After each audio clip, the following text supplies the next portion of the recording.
Bien, mesdames et messieurs, merci à vous, toutes et toutes, d'être là, finalement fidèles au conseil municipal de Saint-Avold, qui finalement, comme vous le savez tous, n'a qu'un seul, effectivement, objectif, c'est d'être au service de chacun de nos concitoyens. Bien. Bien, sont donc présents. Alors, ceux qui ne le sont pas le disent, parce que finalement, ça va peut-être devenir, c'est pas à 2000 près. C'est pas parce que... Alors, sont présents. Alors, alors, qui est... Ah, procuration. Bien. Madame Bourmas de ma procuration, jusqu'à son arrivée à Monsieur Tlemceni. Voilà. Alors, René Steiner à Madame Gorgol, à condition qu'elle soit là. Elle n'est pas là. Bien. Madame Speis à Madame Selmazi, quand elle soit là, elle est là. Donc, c'est pas de problème. Monsieur Steuer à Monsieur Chambil, là, je l'ai vu. Pas de souci. Madame Gorgol, bon, on en a parlé. Monsieur Hockey, jusqu'à son arrivée à Madame Tepper, elle est là. Madame Alvax, jusqu'à son arrivée à Monsieur Betty, il est là. Mademoiselle Bertrand à Madame Stelmazik, alors elles sont deux à donner procuration à Madame Stelmazik, alors il faudra qu'elles se mettent d'accord. Donc, quelque part, il y a une procuration qui part en live, c'est celle de Madame Speis, puisque finalement, quelque part, voilà. Monsieur Boulanger donne procuration à Monsieur Galloni, que j'ai croisé sympathiquement dans l'escalier, donc il est là. Monsieur Lang à Madame Thierry-Joubert et Madame Galland à Monsieur Brême. Voilà, alors, et c'est tout, voilà. Alors, que les uns ou les autres soient excusés pour ceci ou pour cela, c'est pareil, c'est que finalement, chacun d'entre nous ont effectivement un certain nombre d'obligations. Ce qui est important, c'est que nous soyons tous là pour effectivement, mon cher Jean-Claude, servir notre ville. C'est la vocation de tout le monde. Ah, Madame Dessin, bon, vous êtes d'accord avec moi, une fois que l'opposition et le maire sont d'accord ensemble. Bien. Divers remerciements nous ont été adressés collectivement. Voilà, pas seulement au maire. Madame Bérangère Meunier, ah tiens, direction pays, ce Brême. Vous voyez quelque part que pour le soutien de la municipalité et les services de la ville, voilà. Madame Cahar, présidente de détente et loisirs. Serge Horu, directeur général de VF France pour l'opération qui le concernait. Madame Paulette Zénard, à direction au centre de soutien des établissements et services d'aide, etc. Sur les remerciements, M. Weber, est-ce qu'on pourrait finalement trouver des rédacteurs titrés, qui soient rédacteurs communaux, qui puissent rédiger en une phrase? Bien. Point divers, question orale. Dans le cadre du point divers, question orale, je vous rappelle bien sûr l'article 5, M. Brême, ou je ne sais pas si M. Brême qui avait ça, du règlement intérieur du conseil municipal qui pourra que pour permettre au maire de préparer une réponse dans de bonnes conditions. J'aurais pu te la donner directement, mais je te la donnerai après. Le texte de la question devra lui être adressé 3 jours ouvrables, au moins avant une séance du conseil, et déposé au cabinet du maire contre reçu. Faute de quoi? Voilà. Alors, qu'est-ce que tu dis? Non, je te réponds, hein, je m'en fiche. Oui, là aussi, Attends, on a refait le règlement pour ça. Bon, alors, dis-moi maintenant. Là, avec tous les jours fériés qu'il y a. Mais c'est pas ma faute. Et c'est pas le maire qui fait les jours fériés. Non, c'est pas de la nôtre. Bon, l'ordre du jour du conseil arrive 5 jours francs avant la réunion du conseil. Bon, c'est normal. Oui, d'accord. On a remis notre question 4 jours francs avant la réunion du conseil. Alors, je pense que on aurait pu traiter cette question. Hein, c'était pas allez, Jean, que je te traiterai la prochaine fois, puisqu'on me dit que c'est pas dans le règlement. Alors moi, attends. J'ai été. Attends, Jean-Claude, entre nous, soit dit, j'ai emmerdé les services pour qu'ils me remettent un règlement lors du jour. Ils me remettent le règlement carré. Ils me remettent le règlement carré, ils me disent, c'est pas tant de jours francs. Bon, ça ne te gêne pas si je réponds la prochaine fois? Ou est-ce que tu veux vraiment que je réponde aujourd'hui? Ça ne me gêne pas. Je fais la prochaine fois. Ça ne te gêne pas? Bon, ok. Sinon, je le fais, hein. Bien. Alors, vous trouverez, par contre, ce qui est... Maintenant, on peut répondre maintenant. Jean-Claude, si tu me le demandes, je réponds. Attends. Jean-Claude Brême, est-ce que je... Jean-Claude Brême, écoute bien. Je suis beau joueur. Je dis bien. La question de l'opposition est arrivée hors d'elle. Maintenant, deux solutions. Écoute bien. Moi, je suis transparent. Jean-Claude, bon, tu discutes trop, donc je réponds plus. Allez, c'est parti. Je voulais être beau joueur. Chaque fois que je veux être beau joueur, vous êtes compliqué. Allez, moi je suis pas compliqué. Je voulais être beau joueur. Je suis pas. Allez, Inch'Allah. Net. Terminé. Règlement. Comme tout le monde. Allez. Bien. Vous trouvez sur vos tables. Alors, une pétition qui est importante a priori et qui concerne l'opposition comme la majorité. Et qui finalement concerne bien sûr l'arrêt TGV à Saint-Avold. Alors vous savez finalement quelque part que on a toujours été unanimes, hein, les uns et les autres, hein, et je le dis à dessein pour les nouveaux, Madame Bessin, Galloni, etc., pour finalement que nous puissions avoir un arrêt TGV à Saint-Avold. Alors ça ne concerne pas la politique, ni de gauche ni de droite, c'est de se dire finalement quelque part qu'il nous faut un arrêt TGV à Saint-Avold et que est en discussion à l'heure actuelle un troisième arrêt TGV sur Forbach.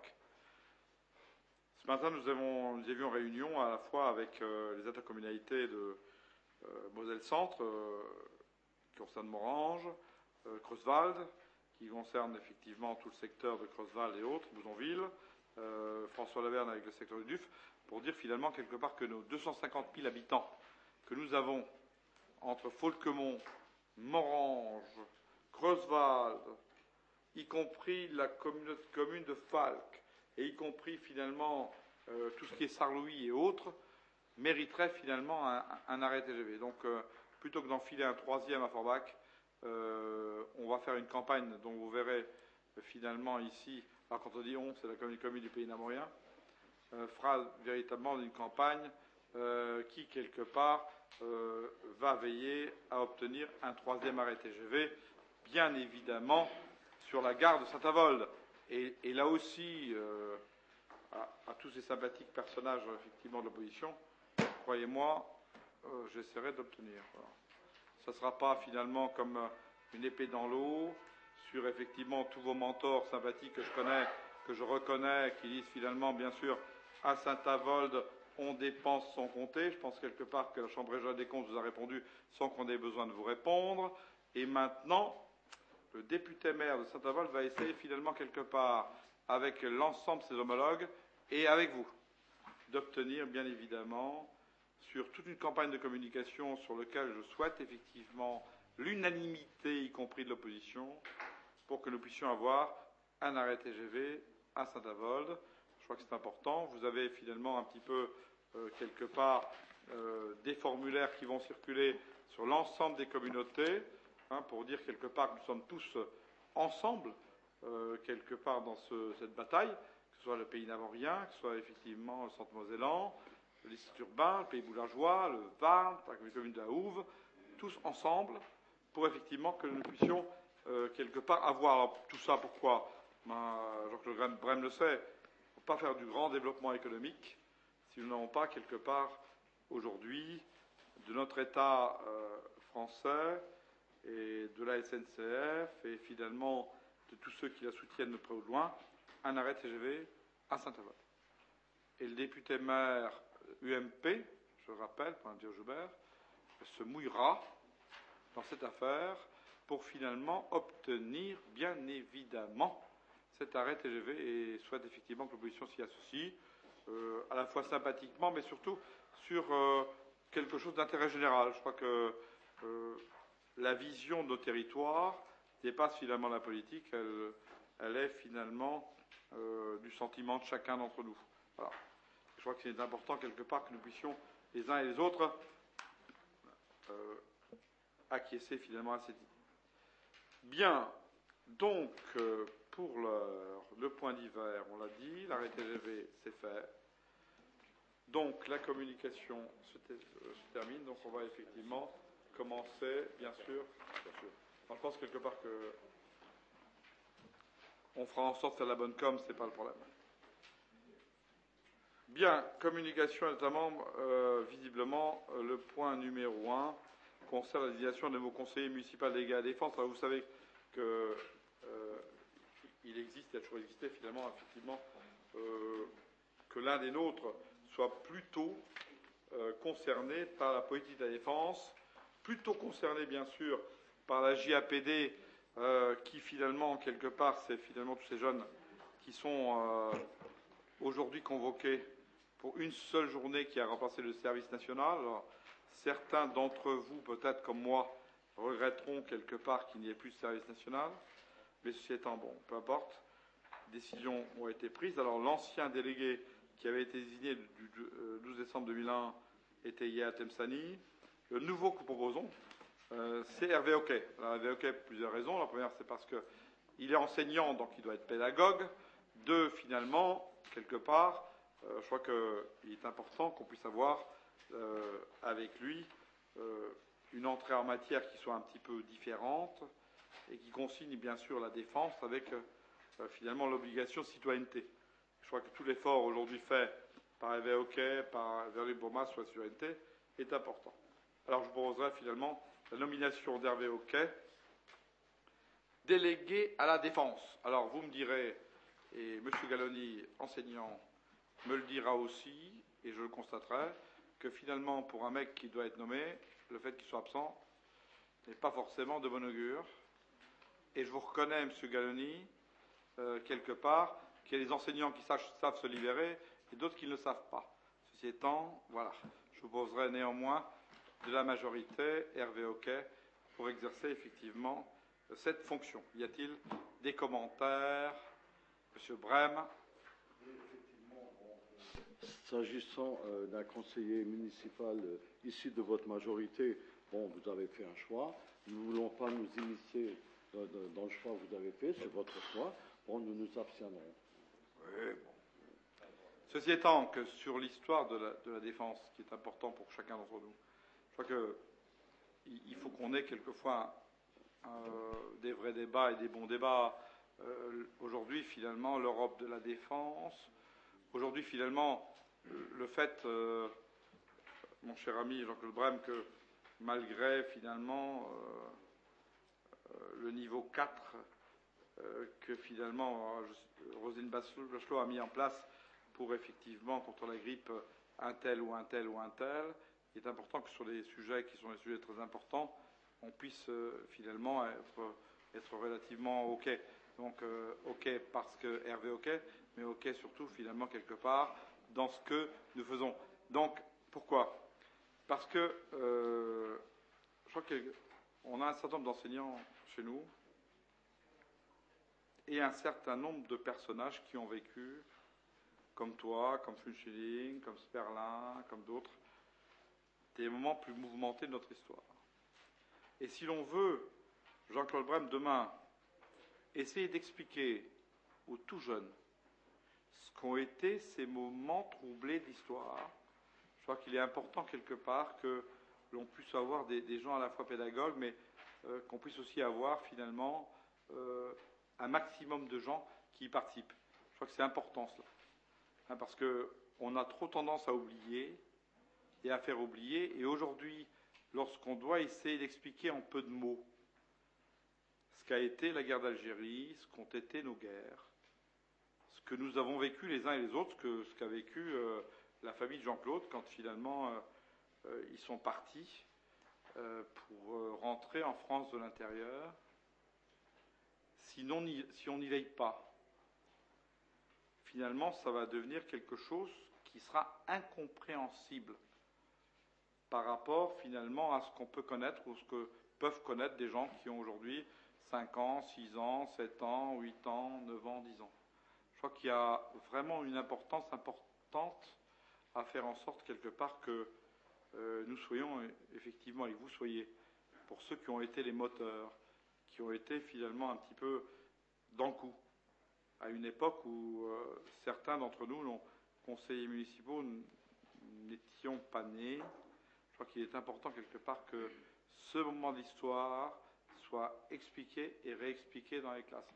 Je vous signale tout simplement que lorsque nous avions effectivement notre ami légionnaire qui, au collège de la Carrière, avait fait effectivement ce défi, c'est de se dire, je pourrais intéresser la classe de la Carrière avec les légionnaires et avec effectivement Cameron. Cameron que nous avons effectivement les uns et les autres vécu en 2001 ou 2002 ici. Je crois que quelque part, quand le légionnaire a parlé, il s'est passé beaucoup de choses effectivement dans la tête des enfants et je crois que ça valait bien plus qu'un cours d'histoire. Donc je crois qu'il est important que chacun d'entre nous, et j'invite notamment tous les enseignants et tous ceux qui finalement ont en termes de pédagogie, je dirais, peut-être plus de responsabilité que nous-mêmes. En tous les cas, je compte beaucoup sur M. Galloni, je compte beaucoup effectivement sur Stel Mazik, sur tous ceux qui ont ici finalement une tâche d'enseignement, sur l'enseignement de ce qui s'est passé.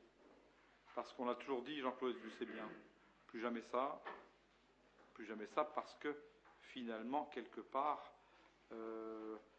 on l'avait enseigné.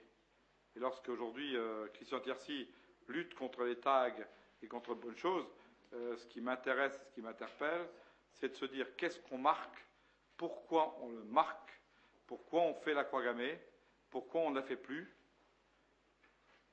qu'est-ce qu'est encore, M. Galloni, une croix gammée pour quelqu'un finalement qui est en classe de 5e, en classe de 3e, en classe de CP, CM2, etc. Je crois que c'est important quelque part que nous puissions finaliser ensemble. Là-dessus, il n'y a pas de choses pertinentes ni de malice là-dedans. Je crois qu'il est important que nous puissions le faire. Bien, alors nous allons confier cela à Hervé Hoquet. Attendez, M. Brem, vous avez d'abord la parole, parce que Tironi est d'abord venu vous voir pour savoir ce qu'elle avait le droit de dire. Donc je considère que vous êtes maintenant le mentor. Donc vous avez, vous, M. Brem, la parole. Bon, j'ai écouté attentivement votre discours, mais franchement, quand on est plus en mesure de commémorer la journée de la déportation, Voilà. je trouve ça bien, d'accord. D'accord. Alors maintenant. Après, on peut faire tous les discours. Alors, je vais vous répondre. Je vais vous répondre parce que ce qui vous a été. Jean-Claude Brem. Vous voyez, Jean-Claude Brem, attendez, Jean-Claude Brem, ce qui est bien clair. Je vais te répondre très gentiment parce que finalement, tu as écouté une femme à l'oreille. Je crois quelque part tu sais qu'il ne faut pas toujours écouter les femmes à l'oreille. C'est pas toujours de très bons conseils. C'est pas de la femme. Écoutez, M. Brem, moi j'ai bien vu, comment on appelle ça, n'est-ce pas, le manège d'Evelyn Turgemer qui très sympathiquement, chaque fois qu'on peut mettre le doigt sur quelque chose, finalement est très heureuse de voir les autres souffrir, d'un certain nombre de choses. Moi je vais lui dire très simplement les choses claires. Jean-Claude. Nous deux, monsieur, vous savez, vous n'avez pas la parole. Nous deux, il n'y aura jamais de problème. J'explique très simplement des choses claires qui sont finalement des choses que nous devons ensemble mettre en place. On ne peut pas avoir une commémoration par effectivement grand problème de la nation ou finalement guerre ou autre par année. Alors, vous qui finalement critiquez très sympathiquement, alors moi je suis très gentil parce que je parle devant, avec l'aval de mon premier adjoint, Jacques Fugénix, c'est qu'on ne peut pas, à un moment donné, se dire deux choses. On ne peut pas être devant le monument aux morts tous les 8 jours, au prétexte de. Nous avons effectivement, et même au niveau gouvernemental, et quelque part j'y ai associé la commission, nous avons effectivement décidé de regarder ce qui pouvait être commémoré, ce qui ne pouvait peut-être pas l'être, ou du moins ce que vous prônez, monsieur Brem, non, je ne dis pas toi, ton mentor, celui qui écrit, toi tu es plutôt sage, en disant finalement quelque part, faisons en sorte en France de pouvoir faire des commémorations, mais pas tous les 8 jours, parce que finalement, on n'en sortirait pas. Alors, bien évidemment, M. Brem, que la journée déportée, pour nous, est un moment émouvant et important. Et bien évidemment que nous sommes sensibles à tel point que je me suis fait l'écho, finalement, auprès du président de la communauté juive pour dire, finalement, est-ce que vous accepteriez que nous puissions faire une seule commémoration entre la journée déportée et finalement le 8 mai, compte tenu du fait que c'est un 15 jours d'intervalle. Je crois qu'à un moment donné, il est important, Jean-Claude Brem, qu'on le regarde.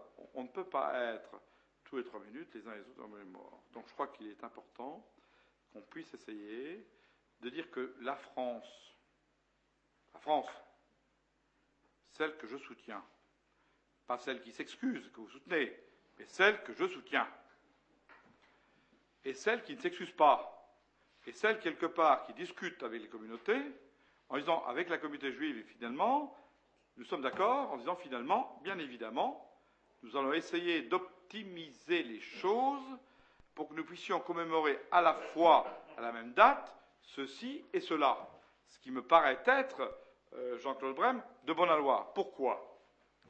Parce qu'à vouloir faire des commémorations tous les 15 jours, on arrivera à faire en sorte qu'il n'y ait plus personne devant le monument mort. Or, qu'est-ce que nous cherchons ? Nous cherchons, à intéresser les générations nouvelles sur la problématique qui est claire. Nous cherchons, bien évidemment, Jean-Claude Brem, et c'est bien évidemment votre groupe politique, non pas qui nous y incite, mais qui, chaque fois qu'on paye impôt, est là pour dire attention, mais la Cour générale, la Chambre générale des comptes vous a dit c'est pas ça qui fait Saint-Avold, et malheureusement, comme dans beaucoup de cas, vous l'avez eu dans l'os, mais ça c'est votre problème à vous. Mais ce qui est bien clair, Jean-Claude Brem, c'est qu'aujourd'hui, on essaie de regarder finalement à quoi peuvent servir l'ensemble des commémorations. C'est pas seulement nous, c'est l'État français en globalité. Alors je ne suis pas toujours pro-sarkozyste, mais il est bien clair qu'il serait intéressant que nous ayons quelques commémorations par année regroupées. On ne va pas être, et même à Saint-Avold. Combien de commémorations, Jean-Claude Brem, nous avons à Saint-Avold ? Votre groupe qui est toujours effectivement très, très enclin, très ouvert, très attaché, avec l'aide de gens que j'ai connus dans d'autres vies comme adjoints. Combien croyez-vous que nous avons de commémorations devant le monument aux morts ? Je vous y vois souvent. S'il bouge encore, je l'exclus. Marcel Schmitt, pour ne parler que lui. Je lui dirais qu'il troublera l'ordre public. Chose en laquelle, finalement, quelque part, tout le monde sera d'accord. Combien pensez-vous que nous avons de commémorations, Jacques Brem ? Vous ne les avez pas regardées ? Dommage. De la coche du mouche. Vous n'avez pas regardé ça ? Vous avez dû regarder ça. Bien. Alors, je clôt les débats en disant finalement, quelque part, qui est bien clair. Vous savez, Jacques Brem, qu'avec moi, il n'y aura jamais rien à faire. Et tant que je serai là, et je suis là pour longtemps, quelque part, il se passera comme ça. Bien. Monsieur Hockey, comme effectivement... Alors, à ceci près, je suis d'accord avec vous, j'aurais aimé sa présence. C'est dommage que nous ne l'avons pas, mais hors sa présence, même si ça ne me plaît pas, je fais voter effectivement sa nomination. Qui est contre ? Qui s'abstient ? Même Gallieni ? 2 fois Gallieni ? Oh, c'est dur, Gallieni, c'est dur. Non, tu es dur. Je trouvais que là-dessus, c'est Gallieni, je trouvais que là-dessus, quelque part, un enseignant devait être hors politique. Non, je donne mon avis. Non, hein, tu t'en fous de mon avis. Bien. Madame Thiaud-Joubert, vous n'avez pas la parole. État civil, révision du tarif des vacations funéraires, c'est le point numéro 2, concerne Madame Tepper. Voilà, que nous aimons effectivement entendre ici, et qui finalement nous est sympathique. Mathieu Joubert aussi, mais bon. Par délibération du 22 octobre 2001, le taux des vacations funéraires de police a été porté à 10 € à compter du 1er janvier 2002. Une vacation était due pour la surveillance par un fonctionnaire de police de toutes les opérations funéraires, pose du bracelet en cas de transport de corps avant mise en bière d'un corps destiné à être transporté dans une autre commune, arrivée de corps, soins de conservation, exhumation, réinhumation, crémation. Or, la loi du 19 décembre 2008 relative à la législation funéraire a introduit une réforme des vacations funéraires dans le sens où le montant unitaire des vacations devra désormais s'établir entre 20 et 25 €, ce tarif étant toujours fixé par le maire après avis du conseil municipal. Le nombre d'opérations funéraires générant une vacation a été réduit dans un souci de simplification des formalités administratives imposées aux familles lors d'un décès. Ainsi, conformément à l'article du Code général des collectivités territoriales, seules les opérations de surveillance suivantes donneront droit à un versement de vacation. La fermeture de cercueil lorsque le corps est transporté hors de la commune de décès ou de dépôt, et dans tous les cas lorsqu'il y a crémation. En cas d'exhumation, de réinhumation, de translation, en cas de crémation. Tenant compte de ces éléments, vos commissions des finances et des cimetières vous proposent de fixer le nouveau tarif des vacations funéraires à 20 €, somme qui sera, comme par le passé, versée à la recette municipale. Ce tarif sera revalorisable en fonction des arrêtés ministériels pris à cet effet. Donc ceci est pour information, il n'y a pas de vote. Bien, merci à vous. Nous passons effectivement en forêt communale Saint-Avold, de spécialisation des bois en forêt communale. Alors bien évidemment, vous avez sans doute vu, finalement, à la fois l'article de République Lorrain à qui je rends hommage, et bien évidemment, finalement, cette idée qui me paraissait à l'époque finalement compliquée, mais qui aujourd'hui est nécessaire, c'est finalement couper bien sûr nos bois dans le secteur assez Jeanne d'Arc. Alors je l'ai visité comme beaucoup d'entre vous effectivement le secteur. Je trouve que c'est une bonne idée finalement d'éviter que cette route soit finalement constamment sous verglas et autres. Et je crois que ce qui est fait aujourd'hui est relativement bien fait. Aujourd'hui, bien sûr, on parle de commercialisation des bois en forêt communale, et je demanderai à Madame Bonabo, qui finalement à la fois les fait à pied, mais aussi à cheval, donc elle connaît nos forêts comme sa poche, de bien vouloir nous en parler. Par délibération en date du 27 novembre 2006, point 11, la commune fixait le prix de vente du bois de fond de coupe en forêt domaniale. Dans le cadre de la gestion forestière communale, la ville de Saint-Avold sollicite l'aide d'un agent patrimonial. Il y a lieu de rémunérer cette personne sur la base forfaitaire de 2,50 € hors taxe pour la matérialisation des lots et le dénombrement et la réception des lots. La rémunération est basée sur l'austère, donc réellement coupé et compté, quelle que soit la qualité et le prix du bois vendu. Il vous est proposé de répercuter cette base forfaitaire de 2,50 € hors taxe au prix de vente du bois de fond de coupe en forêt communale à compter du 1er janvier 2009 de la manière suivante. 2,50 € hors taxe les charbonnettes, petits bois de feu de 7 à 20 cm de tour, 6,50 € hors taxe le ster pour le reste du bois. Qui est contre? Qui s'abstient? Merci Mme Bonabo pour ce que finalement vous avez décidé. Maintenant avec l'ONF, on a quelques petits contentieux que j'aimerais bien vouloir régler. Pour ceux qui marchent un peu à Auderfan, vous avez vu qu'on a fait finalement un petit peu un remblayage de terre. J'ai demandé à l'ONF pourquoi on a mis telle terre plutôt que telle autre. Je n'ai toujours pas de réponse. Donc j'aimerais bien que la commission, via Mme Bonabo, puisse s'intéresser un petit peu à ce que j'ai un peu une réponse que je trouve un peu relativement anormale, que le maire de commune n'ait pas de réponse de la part de l'ONF. En tout cas, je suis d'accord sur la commercialisation des bois. D'ailleurs, si nous ne sommes pas lésés, je demanderai finalement à la commission de bien regarder ça très près. Mais j'aimerais bien aussi quelque part que lorsqu'on met à Auderfan finalement de la terre qui me paraît à la fois être plutôt de la glaise que de la glaise et de la pierre, qu'on puisse m'expliquer pour quelles raisons on a mis à tel endroit de la glaise et de la pierre. Alors, je suis d'accord pour dire que c'est peut-être nécessaire. Hein. Je ne suis pas là pour dire le contraire. Par contre, je suis là pour dire que le fait que le maire n'ait pas une réponse me paraît complètement, finalement, je dirais, compliqué. Bien, dans les archives, alors, bien évidemment, que pour les jardins d'Henriette, que nous gardons ici comme étant quelque chose de phare, nous sollicitons une subvention du Conseil général, ce qui est finalement la moindre des choses. Et je vous laisse effectivement la parole en remplacement de Madame Bourmas, mais dorénavant, c'est vous qui soutiendrez finalement tout cela dans le cadre des renouvellements que je m'apprête à faire. Voilà. Merci, Monsieur le député maire. À l'instar des années précédentes, l'Office du tourisme organise en partenariat avec la ville de Saint-Avold la manifestation des Jardins d'Henriette qui se déroulera cette année le 29 et 30 août. Cette manifestation a pour thème la nature et le terroir. De nombreuses associations présentent leur activité et effectuent des démonstrations. Des animations diverses animeront également ces 2 journées.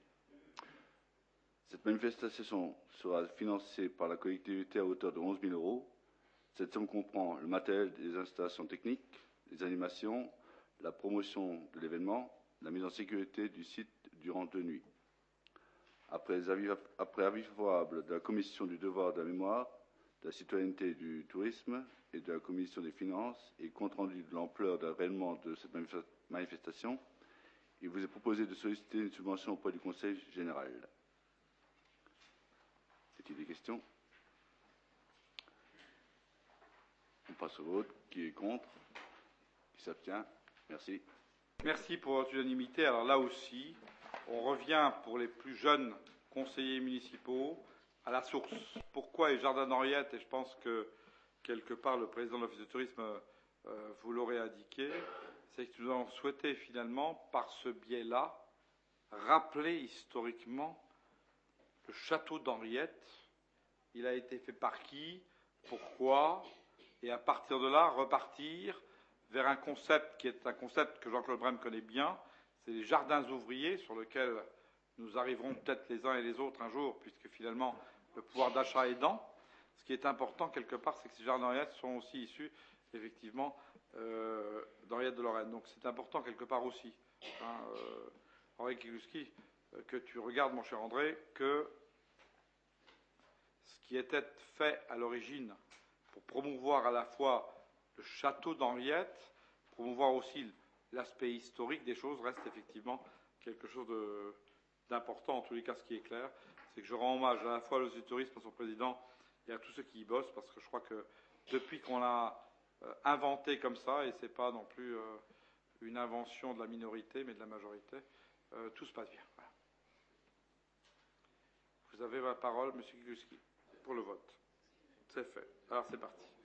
Bien, allez, on reconsidère encore l'humanitaire comme étant finalement un fil conducteur, et je passe la parole à Mme Stelmazik pour le reversement de cette recette du concert Fugain qui devait se passer l'an dernier, mais finalement, puisque nous souhaitions Michel Fugain, et quelque part qui avait cet aspect, à mon avis, plus humanitaire, ben on a décalé d'une année pour le faire, mais il se fera finalement, la preuve que les promesses se font. Le 23 mai prochain aura lieu au Centre culturel un concert de Michel Fugain. Afin de soutenir et d'encourager l'action des associations à but humanitaire qui s'engagent pour les enfants, il vous est proposé de reverser une partie de la billetterie de ce concert aux associations suivantes à raison de 1 300 € chacune. L'UNICEF, 9 rue de Gaulle à Saint-Avold, les Fées, Faisons ensemble sourire les enfants, 45 rue Hirschauer à Saint-Avold, Noël de joie, avenue des Deux Fontaines à Voipy. À titre prévisionnel, une somme de 3 900 € a été inscrite au budget primitif du centre culturel sur l'article 70 070 62 pour les recettes, sur l'article 65 065 74 pour les dépenses. Est-ce qu'il y a des questions? Et concernant l'association Les Fées, donc au niveau de l'opposition, on n'a pas eu d'informations sur l'activité de cette association. Bien, je peux en donner alors. Oui, je connais cette association. Donc, je réponds. Donc, c'est une association qui s'occupe réellement des enfants, mais qui fait du local surtout. C'est ça qui est intéressant, puisque elle se concentre déjà sur les problèmes qu'elle peut rencontrer à Saint-Avold, qu'on lui signale. Et donc, elle œuvre principalement à Noël. Donc, les enfants ont des bons qu'ils utilisent au Cora et ils se font plaisir. C'est-à-dire, ils s'achètent quelque chose qu'ils ont vraiment envie de s'acheter. En plus, l'association voit au niveau des parents les besoins réels que les parents ont et ils y pallient. Donc, c'est vraiment pour rendre Noël plus sympathique à des familles qui sont vraiment démunies et qui ont des difficultés pour payer certaines choses.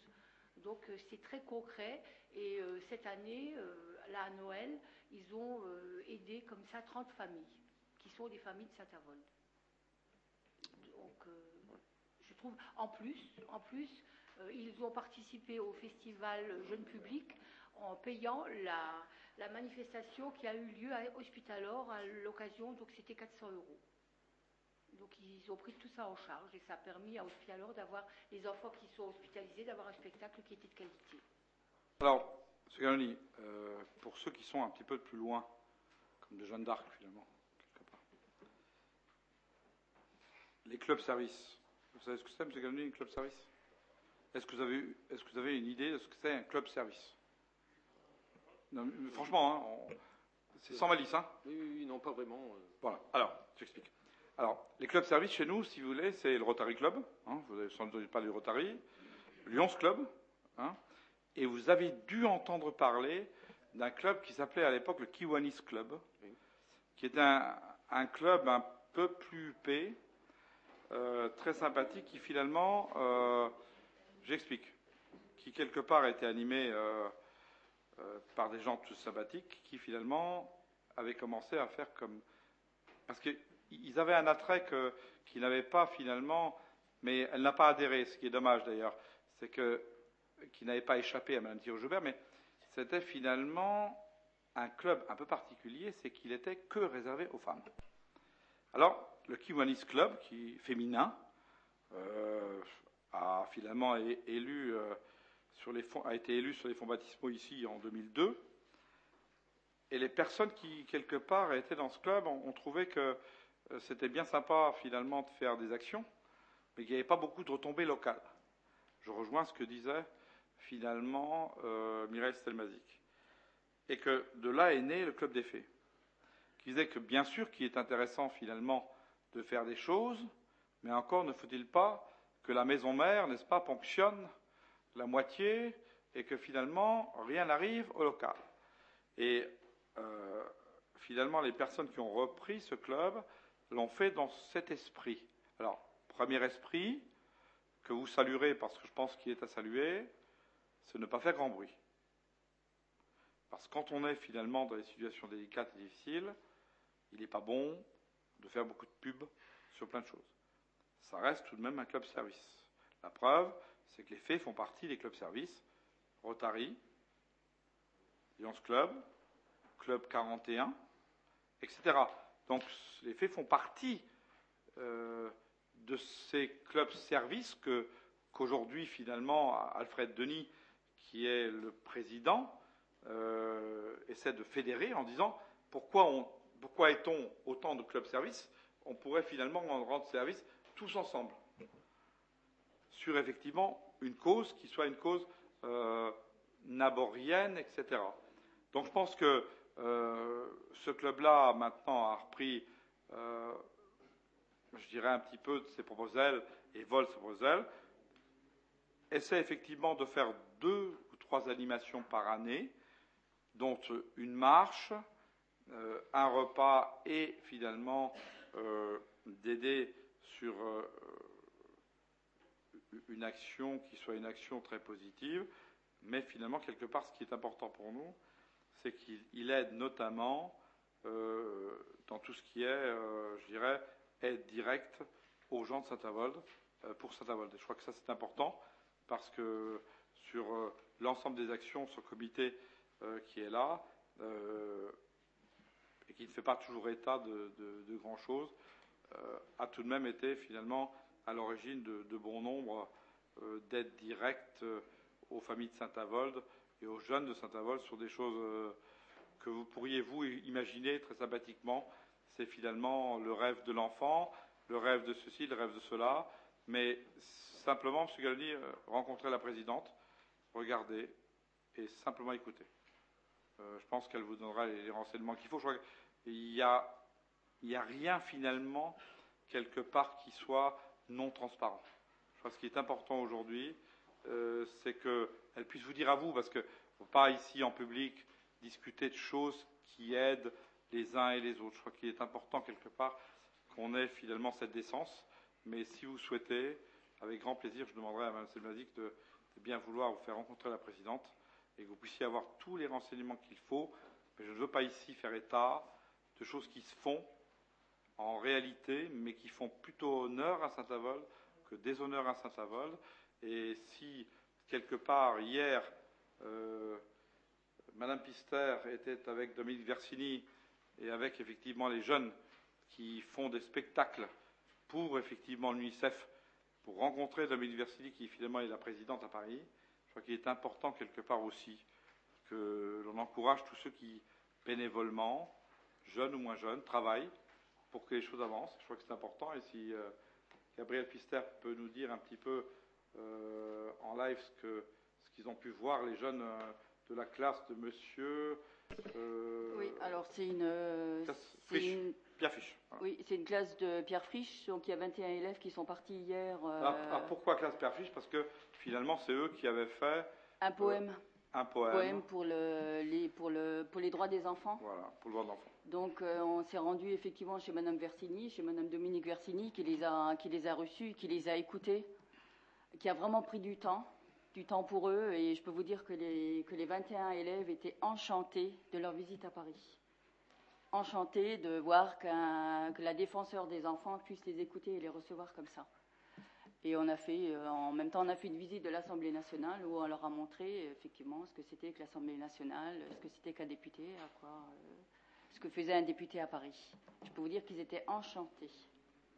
Je crois que ce qui est important dans cette histoire, c'est que finalement, les enfants qui font aujourd'hui des spectacles pour les jeunes, pour la défense de l'enfance, pour la maltraitance, pour tous ceux qu'on peut connaître les uns et les autres, puissent finalement, quelque part aujourd'hui, être récompensés de ce bénévolat que l'on considère comme étant un vrai mal du XXIe siècle, parce que quand on regarde quelque part un certain nombre d'associations de chez nous, et je n'irai pas vers l'association franco-américaine sympathique qu'on connaît, mais à un moment donné, on n'a plus que des anciens.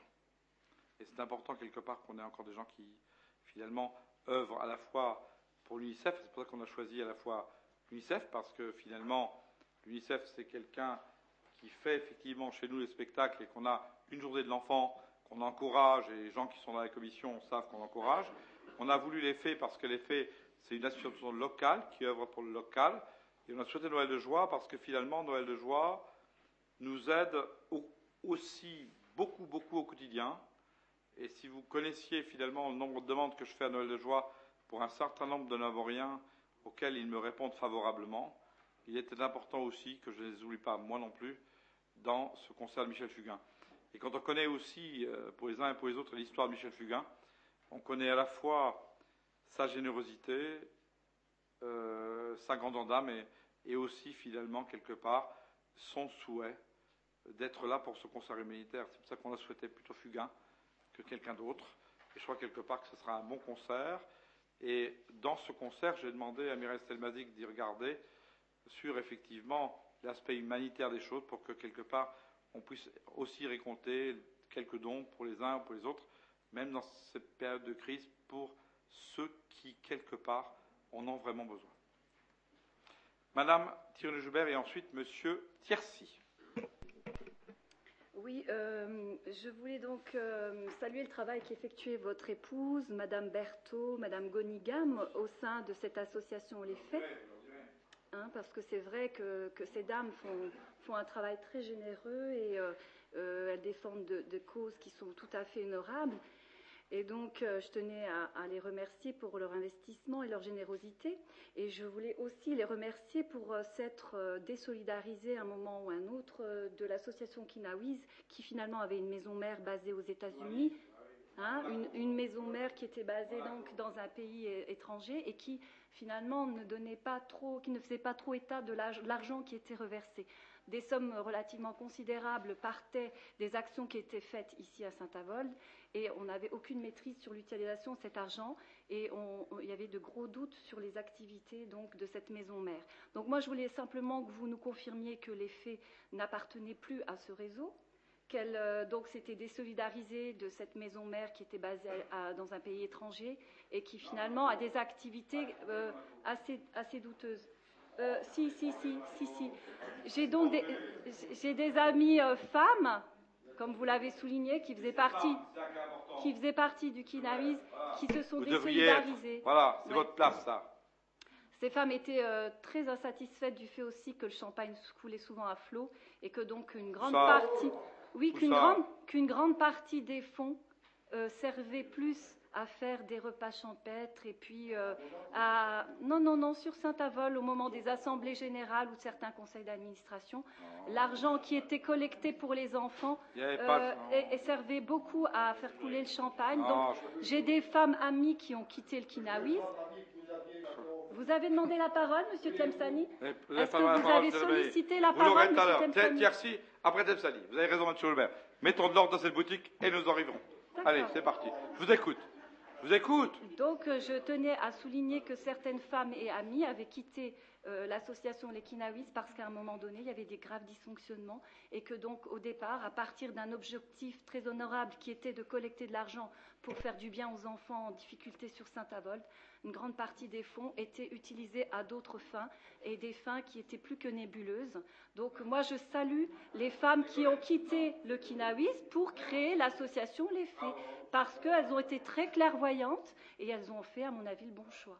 Donc, je tiens à remercier votre épouse, Madame Berthaud, Madame Gonigam et les autres dames qui, maintenant, œuvrent au sein des Fées. Non, je crois que vous avez raison, Madame.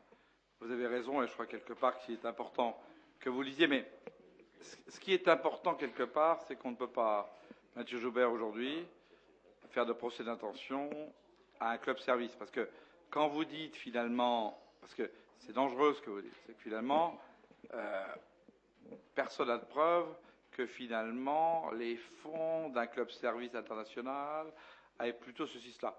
Moi, à l'époque, quand finalement on avait décidé de faire un club service féminin, je trouvais ça, comme Mme Joubert, et comme Mme Alvax l'aurait fait s'il avait été présente, très sympathique. Parce que finalement, faire un club service pour les femmes par rapport aux enfants, c'était quelque chose finalement que je voyais d'un bon ton. Après, finalement, elles ont considéré, et je pense que vous avez raison quand vous l'avez dit, qu'il n'y avait peut-être plus assez de retombées locales. Je crois qu'il était important quelque part qu'elles l'aient. Et ces retombées locales, finalement, sont pour nous très importantes parce qu'on sait être généreux pour les causes qui le méritent. Et je crois qu'elles l'ont fait à bon escient. Et je crois que vous avez raison. Mais encore une fois, on ne peut pas faire de procédation à un club service parce que finalement, le club service est géré par finalement un conseil d'administration. Et on ne peut pas dire finalement que le champagne coulait à flot, que le gars n'était pas bon, parce que finalement, on se risque là à des procès qui ne sont pas les nôtres aujourd'hui. Ce qui est important de dire aujourd'hui, c'est que finalement, on a souhaité reconcentrer l'argent des Naboriens vers les Naboriens. Je crois que si nous sommes d'accord, et vous et moi, sur cet aspect des choses, je crois quelque part qu'on aura finalement fait œuvre utile, tout en restant bien évidemment, et vous le savez plus que d'autres, vous qui êtes assistante sociale, sur effectivement la discrétion qu'il nous appartient et aux uns et aux autres par rapport bien évidemment aux situations familiales des uns et des autres, surtout finalement dans les périodes de crise que nous traversons. Monsieur Tiercy a demandé la parole, M. Tlemcani ensuite. Merci, Monsieur le député maire.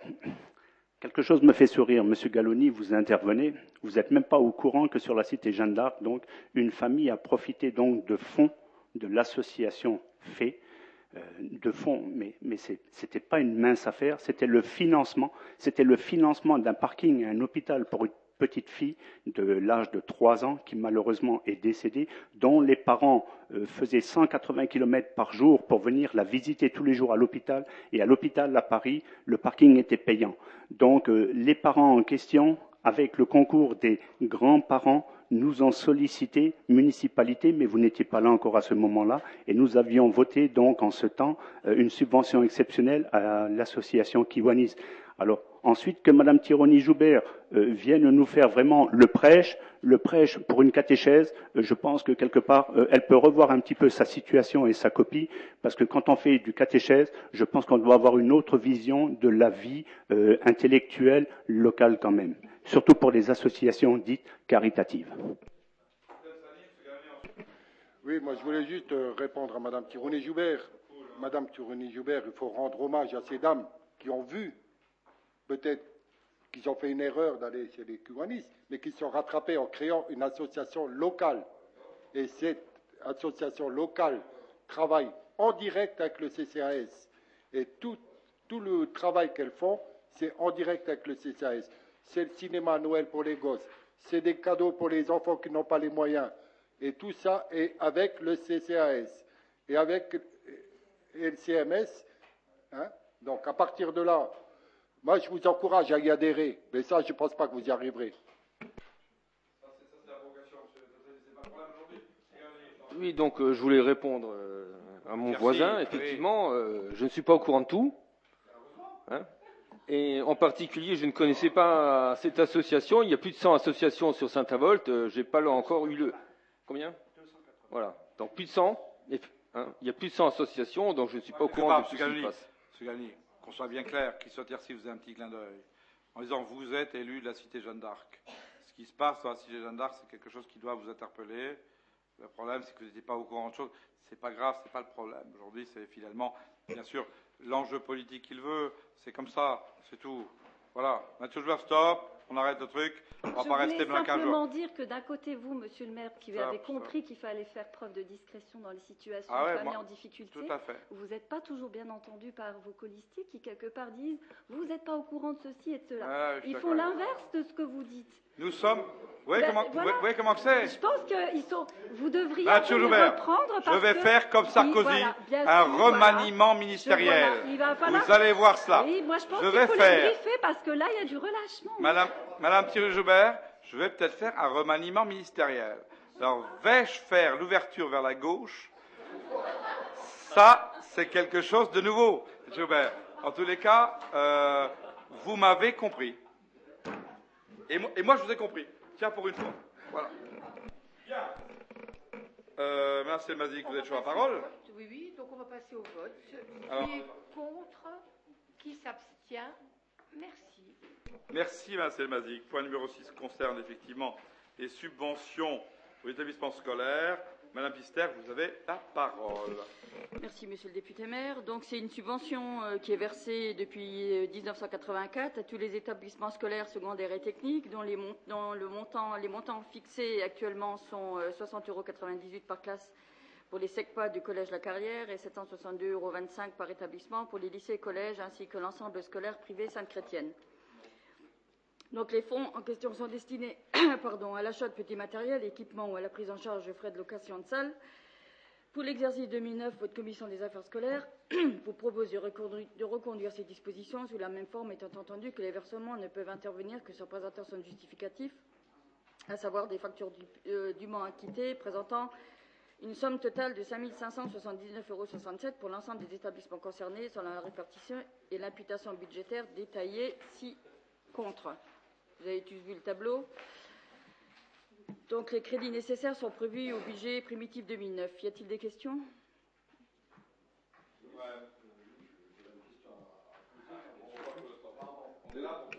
Oui, au vu du tableau, je vois qu'au niveau du lycée Charles Julie, on accorde deux fois de subventions, alors que l'établissement est dirigé par un seul conseil d'administration.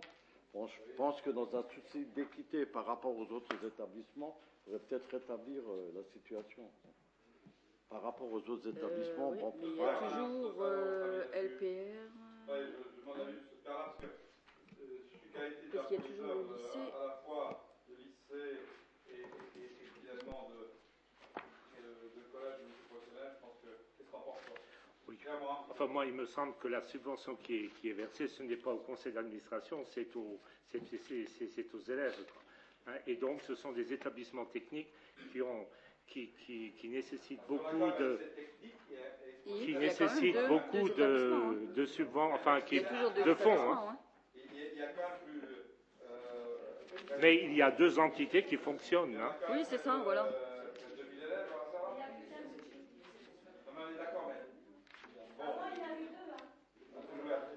Non, enfin... On va être clair. Les élèves du technique ont toujours été, parce que moi j'en étais, donc je peux en parler, réputés finalement un peu plus peut-être turbulents que les autres. En tous les cas, finalement, je crois que ce que fait aujourd'hui le lycée technique, et j'étais très récemment, et ça intéressera à la fois Thierry Zimny, surtout Thierry Zimny, avec le proviseur du lycée technique pour finalement que nous fassions ensemble des choses intéressantes avec la SNET sur les stages à faire pour l'insertion de demain, pour les élèves, etc. Je pense quelque part que le lycée technique avait abrité au départ Thierry Zimny Place Innov, maintenant tu l'as hérité à l'IUT, mais je crois quelque part que ce lycée technique qui était souvent dénigré à une certaine époque. Aujourd'hui, quand j'ai été voir les portes ouvertes, etc., me semblait tout à fait de nature à finalement avoir à la fois l'assentiment de la municipalité, mais les encouragements. Et quand je regarde une invitation que j'ai eue sur le théâtre, auquel j'enverrai Mme Pister le 7 mai prochain, je pense quelque part que pour des gens du lycée technique, je crois qu'il est intéressant quelque part qu'ils s'intègrent un petit peu à la vie de la cité.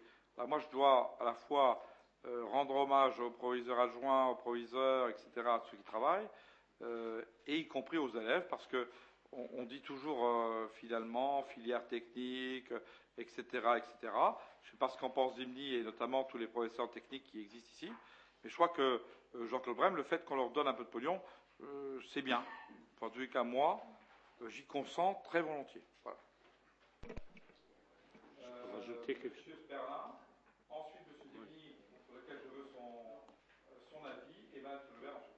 Ou M. Joubert d'abord, et Zimni à la fin, comme une histoire en fait. Donc je voudrais rappeler une nouvelle fois qu'il existe bien deux entités, un lycée professionnel et un lycée technologique. Et que d'autre part, les lycées à vocation technologique et professionnelle, qui sont des lycées qui préparent directement à la vie active, donc nécessitent notamment les lycées industriels d'importants moyens. Et notamment les lycées industriels. Alors donc donner ces sommes-là à ces lycées-là, c'est pas vraiment bon, c'est bien, mais ce n'est pas quelque chose d'usurpé. Est-ce qu'on parle de 700 € comme étant des grands moyens? J'ai demandé au premier adjoint de me redonner le chiffre de quoi on parle. 762,25 € oui. Pour combien d'élèves? Ratio par élève. Vous demanderez à votre mentor qui s'est calculé là. Est-ce que quelque part, on n'est pas là, la risée de beaucoup de monde? Je crois quelque part que cette affaire-là, j'aimerais bien une unanimité. Donc, vous avez dit votre avis? Oui, bah, si vous voulez que je m'exprime, je m'exprime. D'abord, monsieur le maire. 765 € sur des millions qu'on connaît le budget de la ville, et on parle là de près de 2000 élèves. Il faut maintenant qu'on rationalise quand même un peu beaucoup de choses. Oui, alors monsieur le maire, d'abord une petite précision. Vous connaissez mon souci de la précision.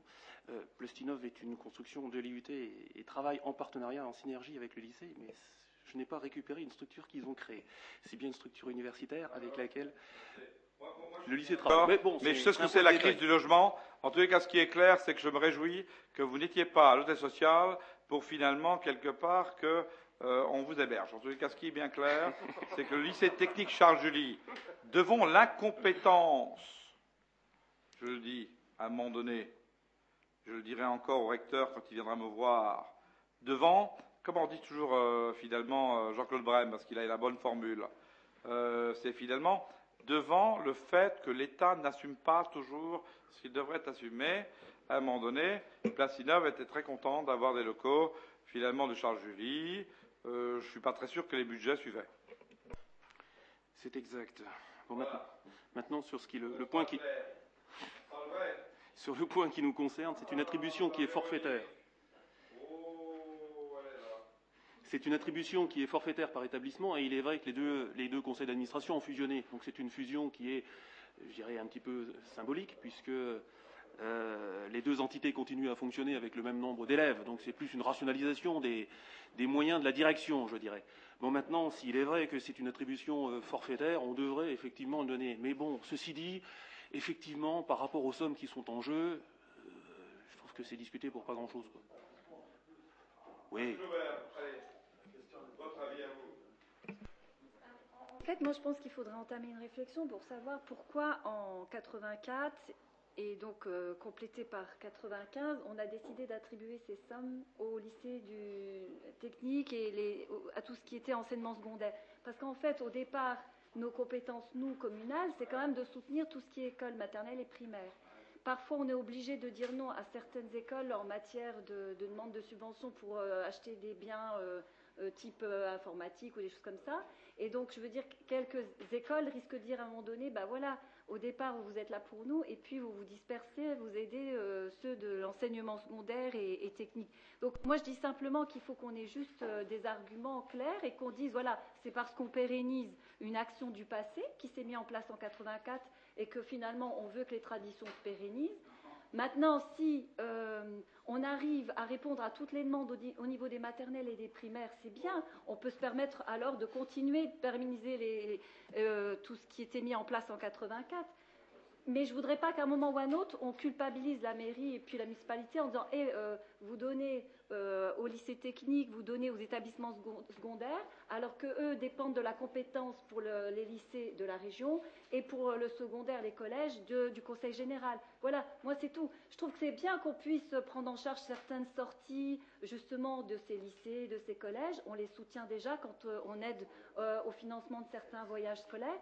Je voulais juste dire, on ne peut pas se substituer à l'État, on ne peut pas se substituer au conseil régional, on ne peut pas se substituer au conseil général à chaque fois.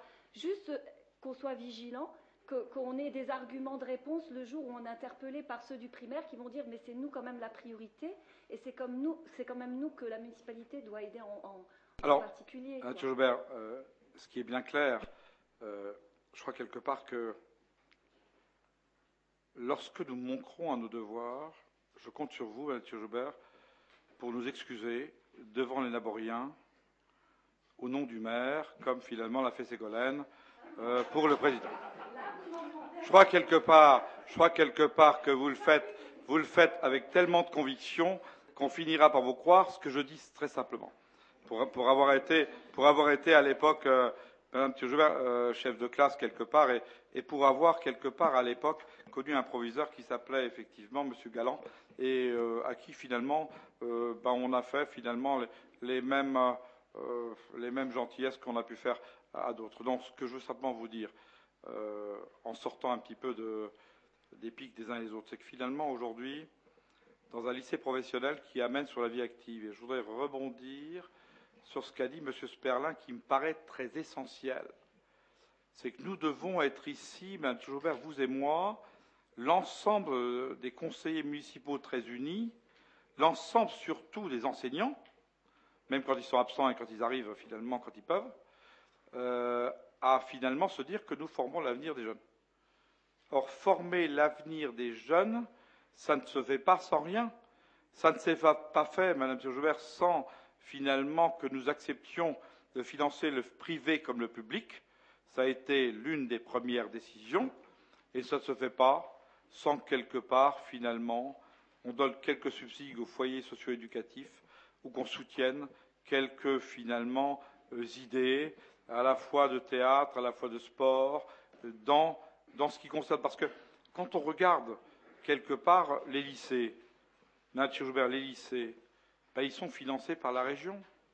Et ce n'est pas moi qui vais faire le procès à la région, parce que finalement aujourd'hui, sur le lycée technique, je suis plutôt content, Jean-Pierre Masseret, je suis plutôt content de ce qu'il donne au lycée, je suis plutôt content finalement de l'impact de la région sur Saint-Avold. Mais je peux aussi dire qu'on ne peut pas dire à la région, elle fait toute seule. Qu'est-ce que fait la ville? Vous savez, si finalement quelque part aujourd'hui, je dis à Jean-Pierre Masseret, combien tu as investi dans finalement le lycée technique? Il va me donner quelques millions. Et par rapport à cela, je vais lui dire, tu sais, mon conseil municipal, il discute sur 700 € pour le foyer socio-éducatif. Je pense qu'il va rigoler à la fois de l'un et de l'autre. Et je pense quelque part qu'on a tous intérêt à finalement être ensemble. Là où je vous rejoins, M. Joubert, très sympathiquement, c'est que la région, le département, la commune et l'intercommunalité, les collectivités territoriales doivent aujourd'hui aider, venir en aide, faire en sorte que finalement nous puissions sortir de l'avenir des gens qui demain vont être finalement admissibles chez la CLINCOP pour un boulot. Vous savez, on a beau aller râler chez Total pour dire mettez-nous quelque chose chez nous, Jean-Claude Brem, et on me dit chiche, on va y mettre finalement quelque chose de tip-top, avec des plaquettes de silicium, Total Suez, il nous faut 25 ingénieurs, 15 techniciens et des gens. Encore faut-il, Raymond Sperlin, que nous ayons les gens formés comme il faut, où il faut. Et je crois quelque part que notre contribution, si faible soit-elle, si elle peut amener, un vrai soutien aux proviseurs, et je le renouvelle ici, parce qu'un proviseur qui gère 2000 mômes dans une structure, il faut l'aider. Je crois que c'est important que nous soyons à son écoute. Et je crois qu'on l'a été, et Jean-Michel Chambille l'a été, et beaucoup d'autres l'ont été dans leur domaine. En tous les cas, ce qui est bien clair, c'est que sur Saint-Avold, toutes les structures, de maternelle à l'enseignement supérieur, et ça j'y tiens beaucoup, jusqu'à la formation, devront être aidées parce que, comme j'ai expliqué à beaucoup d'entre vous, et c'est ma conviction profonde d'humaniste, si l'on donne des ailes à nos enfants, c'est le seul moyen que nous ayons qu'ils deviennent quelque chose et quelqu'un demain. En tous les cas, ce qui est clair, c'est que je souhaiterais que chacun soit relativement unanime sur, effectivement, cette direction et ce chemin. La parole reste à Madame Pister. Oui, moi je voudrais juste ajouter que le montant de... Là, je vous parle encore en francs, c'était 400 francs et 5000 francs qu'on versait aux établissements, et c'est depuis 1984. Donc, ça n'a pas changé.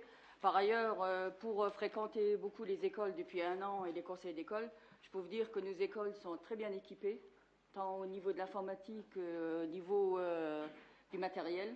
Et pour ce qui concerne les sorties, la ville de Saint-Avold est montrée en exemple à travers tout le département pour la somme qu'elle verse et qui permet justement aux parents de pouvoir envoyer leurs enfants en classe de découverte. Alors, c'est pas ce montant-là qui va nous empêcher. Tel point, Mathieu Joubert, quelque part, que je suis toujours en désaccord avec mon gouvernement, mais c'est comme ça, parce que finalement, ils viennent lancer une grande campagne pour les tableaux interactifs en zone rurale. Moi, je suis d'accord avec les zones rurales. Seulement, quand on regarde Saint-Avold, 17 écoles maternelles, etc., primaires, ça veut dire qu'à un moment donné, nous avons mis au Venec et à Jeanne d'Arc des tableaux interactifs, mais ce qui est dommageable, c'est qu'on considère que finalement, il faut d'abord les donner prioritairement aux communes rurales et pas forcément aux communes qui ont plus d'écoles. Alors, je suis en train de me battre, j'espère quelque part que la gauche ségoléniste me donnera un coup de main dans ce domaine, pour que finalement, quelque part, on considère aussi que dans les communes, qui sont les communes comme nous, on puisse aussi considérer qu'on a un peu de subvention pour les tableaux interactifs, ce que je dirais au recteur quand il viendra me voir, parce qu'il n'y a pas de raison. Que parce qu'il y a une seule classe, on met le tableau interactif, et nous, on en a 17, on ne nous aide pas. Voilà. Madame Pister, vous avez toujours la parole. Oui. Qui est contre? Qui s'abstient? Merci. Merci. Le point numéro 7 concerne effectivement donc, la subvention dans le cadre de Magnam Sport. Madame Kopp, tu as la parole. Merci, Monsieur le maire. Plusieurs clubs sportifs en lien avec les professionnels du travail social se sont associés au service de la jeunesse, des sports et de la vie associative de la ville de Saint-Avold pour construire et mettre en place une nouvelle opération Macadam Sport, en partenariat avec le Conseil général de la Moselle durant l'année 2009. Les jeunes âgés de 11 à 17 ans, ciblés par l'équipe de prévention de la CMSEA, les animateurs du centre social Païs, de la Maison des jeunes et de la culture, de la Maison pour tous de la carrière et de l'association ATMF sont issus des différents quartiers de la commune. Plusieurs associations s'investissent dans cette action sous forme de stages de découverte et d'initiation ponctués de temps festifs et conviviaux. Les disciplines sportives qui seront proposées sur toute l'année sont l'athlétisme, la boule lyonnaise, le volley, le basket, la boxe, le snooker, le tennis de table, le hip-hop, le parachutisme ascensionnel, le rugby, le foot, le modélisme. Il est précisé qu'afin de faciliter la démarche de montage des dossiers par les porteurs de projets, c'est-à-dire les clubs, les dossiers sont désormais annualisés. À noter également que 260 jeunes ont participé aux activités mises en place pendant les vacances de février. Aussi, vu la charte départementale de prévention et d'animation en milieu urbain approuvée par la commission permanente du Conseil général lors de sa séance de 2005, vu la convention en date du 22 février 2007 sur la politique de prévention et d'animation en milieu urbain signée par le Conseil général de la Moselle et la ville de Saint-Avold pour la prise en compte des questions relatives à la jeunesse dans les domaines des sports et des loisirs, vu la délibération de la commission permanente du Conseil général du 30 mars 2009 relative à la politique de prévention et d'animation en milieu urbain, vu l'instruction de la commission de la jeunesse et sport de la vie associative, vu les règlements d'octroi de subventions en vigueur, pris l'avis favorable des commissions de jeunesse, sport et de la vie associative et des finances, il est proposé au conseil municipal d'attribuer les subventions comme suit. Vous avez eu le tableau en annexe, en 2 versements. Un premier versement correspondant à 40% de la subvention globale calculée sur la base du budget prévisionnel présenté par les clubs, et un deuxième versement courant septembre correspondant au solde calculé à partir de critères d'évaluation: nombre de jeunes, discipline, originalité de l'action, coût de l'activité, mixité, encadrement, déplacement, etc.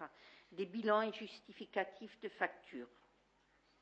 Les crédits nécessaires sont prévus au budget primitif 2009 sous les imputations budgétaires suivantes: 1 569 € au chapitre 65 401 65 74, subventions aux associations sportives.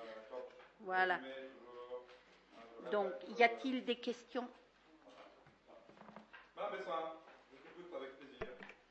Merci, Monsieur le maire. Lorsque je regarde le tableau des répartitions... Monsieur Tempsani écoute aussi, et Mme Pister aussi. Lorsque je regarde le tableau des répartitions en ce qui concerne les subventions, vous m'entendez? Ouais. Oui. Oh, t'inquiète pas. Devant ce tableau, je constate des disparités importantes entre les associations. Je trouve qu'il n'y a pas d'égalité de traitement entre les associations. Il ne peut pas y avoir. Non, mais si on prend en compte leur budget et la subvention du Conseil général qui leur est octroyée, est-ce que vous pouvez m'éclairer quant à la répartition, la clé de la répartition? Alors, je pense quelque part. Mais c'est plutôt que finalement, on est un gros débat. Les uns ont le tiers oui. en fonction Un gros débat. Alors, Macadam Sport, ce qui est clair, c'est que plus la SOS s'investit dans tel domaine, plus elle met d'éducateurs, plus elle met ceci, plus elle met cela, plus finalement elle a de subvention. Alors, ce que je te propose, qui est clair, c'est que tu vois Madame Baudis et Pierre Pirot qui vont t'expliquer finalement le comment du pourquoi. Si à l'issue de cela, il y a une question particulière par rapport à une association particulière, je suis prêt à y répondre au prochain conseil. Ça marche comme ça? Et je veux quelque part que Madame Baudis, avec Pierre Pirot, t'explique le mécanisme, parce que c'est un mécanisme du Conseil général qui fait quelque part que telle assoce attend parce qu'elle met l'éducateur 3e niveau, elle met ceci, elle met cela. Donc, par rapport à ce que tu souhaites, tu mets une croix en disant je veux voir ça, ça et ça. Vous le regardez ensemble, et s'il y a un problème sur un type d'assoce en termes de disparité, je suis d'accord pour y répondre au prochain conseil. Parce que quand je vois des sommes, par exemple, comme au niveau de la subvention attribuée par la ville de Saint-Avold pour, par exemple, l'association Mini-Modélisme, je vois 298 €. Pourquoi pas 300? Pourquoi on n'arrondit pas? Mais parce que pourquoi des sommes aussi discornues? Non, mais il y a une clé. Non, mais. Entièrement. Martine Bessin, il faut que tu regardes ça bien. Il y a un chiffre X fois 3, chiffre X fois 4, etc. C'est très mathématique. Alors, je te demande, finalement, simplement de voir Pierre Pirot et Naïd Baudis qui vont te donner toutes les clés de répartition. Et si, par rapport à ça, il y a quelque chose qui, finalement, pose problème, tu me le dis, je suis prêt, finalement, à y répondre. Voilà. Parce que les subventions du Conseil général, ce sont des sommes rondes. Non, jamais. Jamais. J'ai été conseiller général assez longtemps pour te dire là, jamais. On les voit, là, le montant des subventions. Non, pas toujours. On est d'accord là-dessus? Tu peux regarder avec Naïd Baudis et Pierre Pirot, comme ça on est bien clair. Si quelque chose te gêne, je suis toujours prêt à répondre, il n'y a aucun problème. Madame, parole. J'espère qu'on a vite parce qu'on va parler 60 ans. Monsieur, vraiment fort. Allez. Et après on va activer un peu parce que alors ceux qui ont à être là, j'ai pas envie qu'on me lise la libération.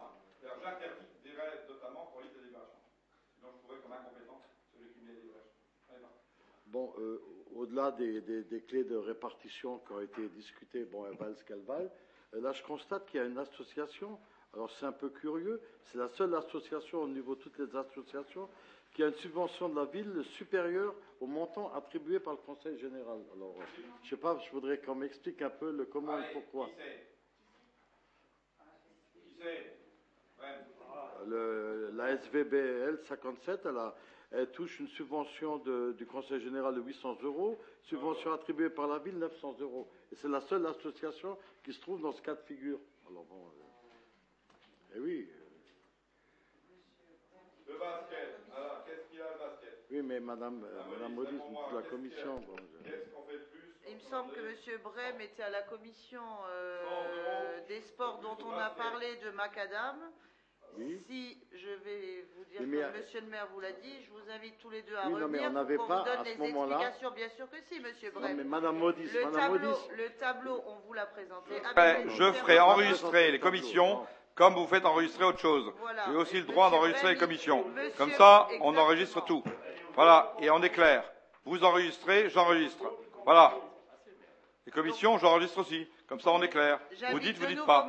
Pas de langage. À venir au service pour consulter Voilà. les différents dossiers. Non mais, d'attribution des Jean-Claude, différentes attends. On parle de là de 100 €. Si le président du basket, par rapport finalement à ce qu'il fait au niveau des jeunes, fait un effort considérable, c'est normal que nous l'indemnisions, d'accord, en dehors d'eux. Maintenant, on est clair, Madame Bessin, Monsieur Brem, Madame Maudis et Pierre Pirot. S'il y a là-dessus, non, stop, non, on va rester là jusqu'à non, stop. Si quelque part, Macadam Sport, non, attendez, moi je suis quelque part interpellé, Mme Joubert, et je vous le dis très franchement à vous, sans que vous ayez à répondre, parce que je n'ai pas la parole pour répondre, tant pis. Non, pas entre nous, pas entre nous, parce que je vous explique les choses. Ça fait quand même maintenant 5 ans d'affilée, à peu près, que nous, à peu près à l'unanimité, je crois quelque part que nous vérifierons, qu'on vote les subventions de Macadam Sport par rapport aux assos qui s'investissent, etc., etc. Je pense que ça a été très souvent à l'unanimité, parce que je ne vois pas bien ce que les assos ont, voilà, 8 ans. Ça n'a jamais posé aucun problème. Alors je ne vois pas aujourd'hui le problème que ça pourrait poser, le mécanisme que nous avons mis en place à une certaine époque et à une époque pour faire en sorte de pouvoir, finalement, par rapport à Macadam Sport, récompenser les assos. C'est le même mécanisme, ça fait 8 ans que c'est le même tarif, même truc. Alors, bien que Madame Bessin, qui est nouvelle ici, que je respecte fort, si elle a besoin de quelque chose, elle peut compter sur son maire, comme elle peut compter, et comme peuvent compter tous les conseillers d'ici. Ce qui est bien clair, si finalement elle veut des informations, je l'invite. Mais vous, Monsieur Brem, ça fait bien longtemps que vous étiez conseiller municipal, bien avant moi.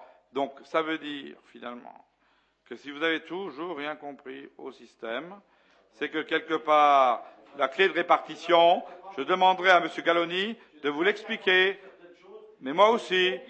Et moi, je ne suis pas d'accord, parce que, M. Brem, je ne suis pas d'accord que 8 ans, tous les 8 ans, vous posiez la même question. Voilà. Alors, on rediscute. Je suis d'accord avec vous. Maintenant, on est bien d'accord. J'ai été, monsieur, vous n'avez pas la parole. Sinon, je vous exclus de cette salle. Qu'on soit clair. Qu'elle me dit ou pas. Ce qui est clair aujourd'hui, M. Brem, c'est que je le dis très gentiment, parce que je suis un homme foncièrement gentil. Ça fait 8 ans que les répartitions sont là. Macadam Sport, les mêmes. On a discuté, Marcel Schmitt est là, même si j'en entends pas dans les choses pour dire c'est les mêmes que de l'époque, c'est les mêmes de ceci, c'est les mêmes de cela. On n'a pas dérogé d'1 euro. Et maintenant, arrive Calimero, qui a dit, moi, j'ai toujours rien compris. Donc, M. Brem, 2 solutions. Mais je le dis franchement, si vous comprenez rien, ne prenez pas des places, quelque part, qui sont des places importantes. Retirez-vous dans des endroits qui sont les vôtres. Ah ben, moi, je vous le dis. Moi, je vous le dis. Moi, je vous le dis. Parce que, vous permettez pas, je suis d'accord. Moi, je vous le dis. Parce qu'à un moment donné, les règles que vous aviez fixées, souvent, Non, non, non. Mais pas du tout. Mais non. Mais vous êtes énervé pour rien. Vous vous énervez pour rien. Moi, je tiens mes règles. Je tiens à mes règles, Monsieur Brem. C'est parce que vous êtes déstabilisé que finalement aujourd'hui vous criez. Moi, je ne crie pas. Parce que moi, Monsieur Brem, j'ai ma conscience pour moi. Je suis absolument pas déstabilisé par Macadam Sport. Le contraire, c'est que de votre temps, il n'y avait pas de Macadam Sport. Alors vous pouvez peut-être quelque part, à un moment donné, vous pouvez demander, vous pouvez quelque part. Heureusement que nous sommes venus vous délivrer, Monsieur Brem.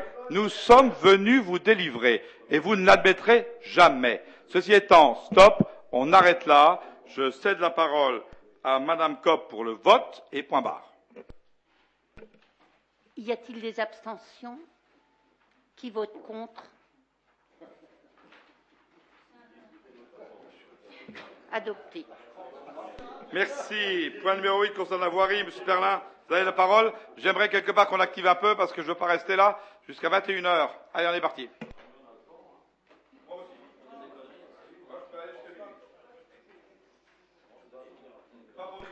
Moi.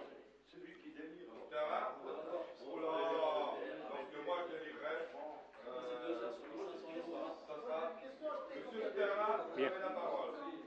Bien.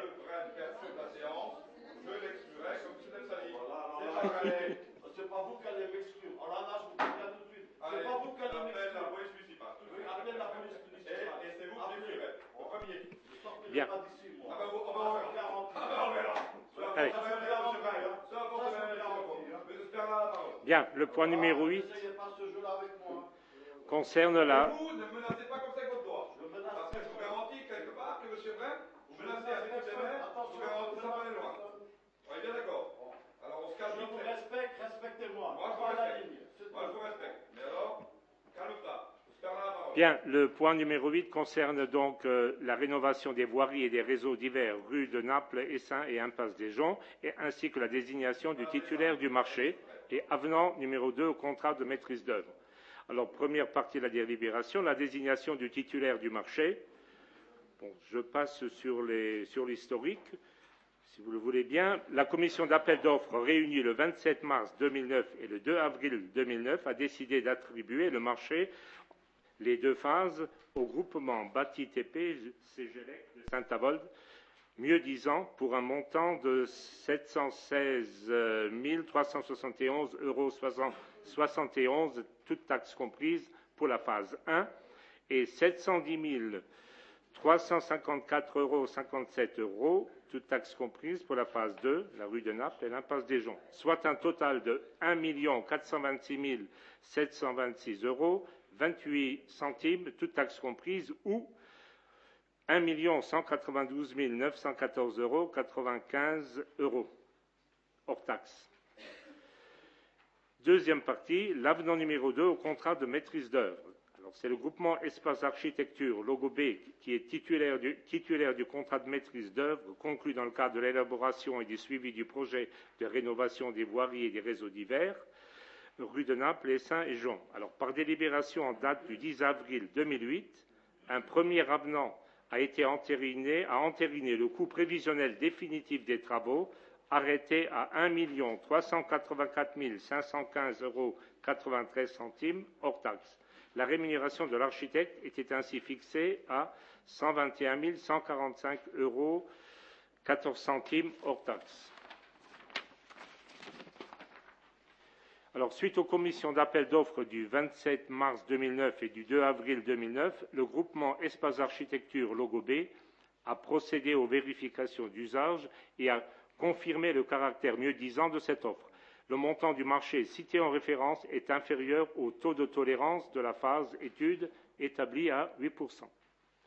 D'autre part, le groupement Espace Architecture Logo B s'engage à respecter le coût de réalisation des travaux assorti du taux de tolérance de 5%, avec un seuil bas à 1 133 269,20 € et un seuil haut à 1 252 560,70 € hors taxes. Par conséquent, votre Assemblée est appelée ce jour, Premièrement, à autoriser Monsieur le député maire à comparaître à la signature du marché avec le groupement d'entreprises retenu par la commission d'appel d'offres, étant entendu que les crédits nécessaires ont été inscrits au budget primitif 2009. Deuxièmement, d'entériner par un avenant numéro 2 l'engagement du maître d'œuvre à veiller à la réalisation complète des ouvrages dans le respect du coût de référence, à savoir 1 426 726 €, 28, toutes taxes comprises. Enfin, d'autoriser Monsieur le député maire à signer l'avenant numéro 2 à intervenir avec le groupement Espace Architecture Logo B, ainsi que tous les documents y relatifs. Y a-t-il des questions? Monsieur a levé la main la première. Oui. Je n'entendais pas ce qui était lu. Je m'excuse, c'est parce qu'à un moment donné, j'entendais pas ce qui était lu. Il y avait des gens qui discutaient à ma droite et je vous entendais pas. Vous me dites, merci. Voilà. On va mettre de l'ordre ensemble. Monsieur Galoni, vous avez la parole. Oui, alors donc ça concerne les frais d'architecte, parce que je suis toujours surpris du montant demandé par les architectes lorsqu'ils font une étude. Alors, je voudrais juste savoir si ces montants-là, ils sont négociés ou si... Oui, c'est un pourcentage du marché. Enfin, d'une part, bon, c'est pas des montants négociés, c'est suite à appel d'offres que résulte ce montant, et ce n'est pas des frais d'études, c'est des frais pour l'ensemble de la mission études et suivi du chantier, d'accord? Donc, il y a quand même 8 mois de chantier à suivre. Voilà. Avec une commission des travaux à laquelle je rends hommage à M. Brem pour sa présence sur le terrain. C'est pas toujours facile. Monsieur Sperlin, vous avez toujours la parole. Bien, y a-t-il d'autres questions?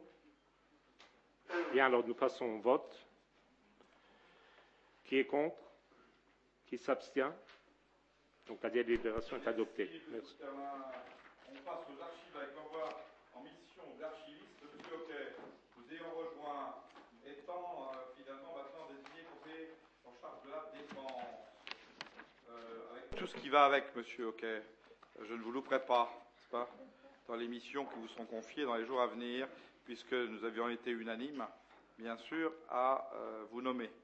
Voilà, vous avez donc...